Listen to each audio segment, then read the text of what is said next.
Hey, what's up guys? John from PromoWeapon, and today we're going to be messing with some stuff that we've all had to do from time to time, and that is hair masking. And it's kind of a pain in the you-know-what, depending on the hair. And this lovely redhead here has some kind of frizzy vibe going on, so we're going to see what we can do about that. So you've probably used select subject before, along with maybe even select and mask. We're going to do that, but we're going to add a little tweak at the end there that can make this like a little easier. So let's get to it. Let's go to click on the layer here, the girl, and we'll go to select subject. Okay, and we're going to add a layer mask over here. Cool.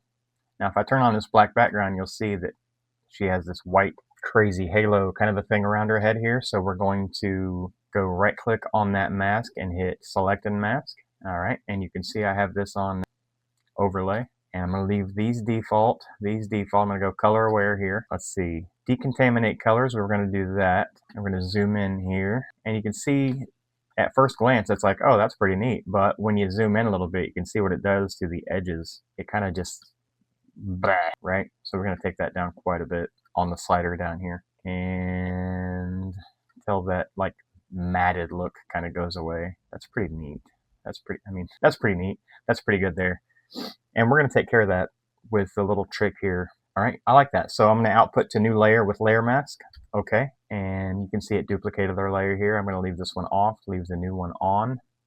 And now we're going to put that back on a black background so we can see what we got. And oh my God, it's the white haze. But check this out. Here's the secret sauce to this. Okay, so with this layer selected, we're going to create a new layer on top of that layer. And in between these two layers, we're going to hold Alt, where you see that little symbol, and that means that's going to clip that top layer to that layer underneath, like so. And we're going to click that layer, and we're going to change the color mode, the blend mode to color down here. And I already have my color selected here, but if you didn't, you're just going to bring up that and then go sample some of this red hair over here, okay? And then click OK. And then we're going to paint on this new layer, and what that's going to do is it's going to use the color we chose, but it's going to use the brightness from that layer underneath it. So check this out. Nice. I just like watching it happen. And we're just going to paint over all that white nasty. And just like that, it's not perfect. Of course, we could tweak it forever and ever and ever to try to get perfection, but we're not looking for perfection. We're looking for the fastest acceptable quality output that we can get.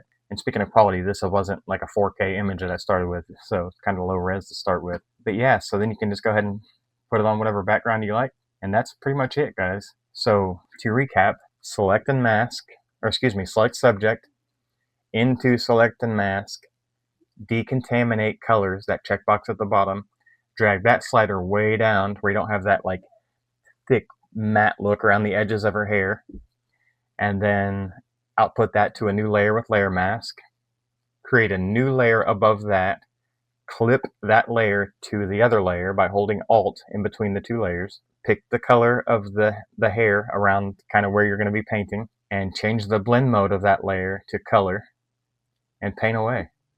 And that's going to blend that hair, the halo, the fuzziness, into whatever background that you have. And if you have any questions, let me know. A lot of the people that watch these videos are not subscribed to the channel.